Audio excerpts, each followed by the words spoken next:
कथाओं में कहा, आप लोगों ने स्मरण में रखा होगा। 12 महीने शंकर जी को 1 लोटा जल चढ़ाओ, पर सावन के महीने में शंकर जी को जम जम के बोलो जरा, 2 लोटा जल चढ़ाओ। शिव जी को 2 लोटा जल।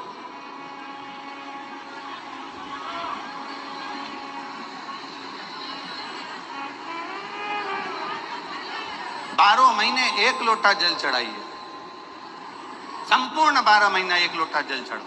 पर जब सावन का महीना आए तो अपने हाथ में 2 लोटे होना चाहिए।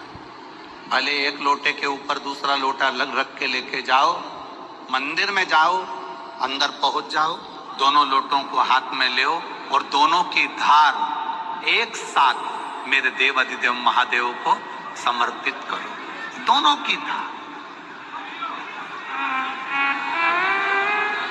आप ध्यान देना थोड़ा सा, इस पुष्कर की ब्रह्मा शिव महापुराण की कथा का स्मरण करिएगा, थोड़ा सा ध्यान दीजिएगा। जैसे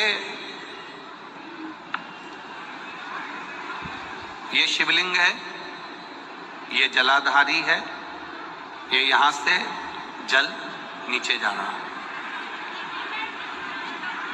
जलाधारी का जो मुख होता है वो उत्तर की ओर हो जाता है, ठीक है, समझिएगा जरा। अब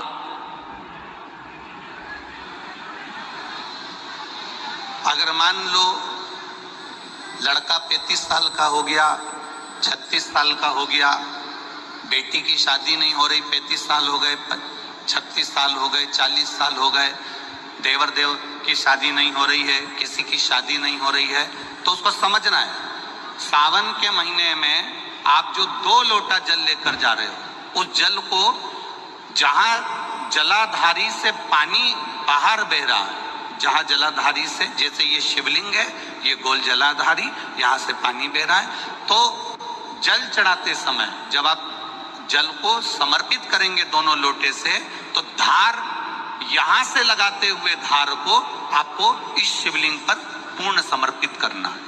कहां से चालू करेंगे?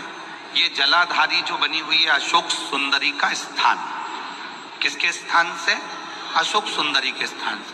अगर लड़के की शादी, लड़की की शादी ना हो रही हो, 35 साल, 40 साल, 42 साल के हो गए, विवाह का कोई योग ही नहीं बन रहा, 28 साल, 30 साल हो गए, बहुत प्रयास कर लिए, तो एक सावन के महीने का नियम, 2 लोटे जल लेकर देवाधिदेव महादेव के सामने जाइए। यहाँ अशोक सुंदरी वाली जगह से दोनों धार एक साथ चढ़ाना प्रारंभ करिए और करते करते वो धार शंकर भगवान के शिवलिंग पर ले जाकर छोड़ दीजिए।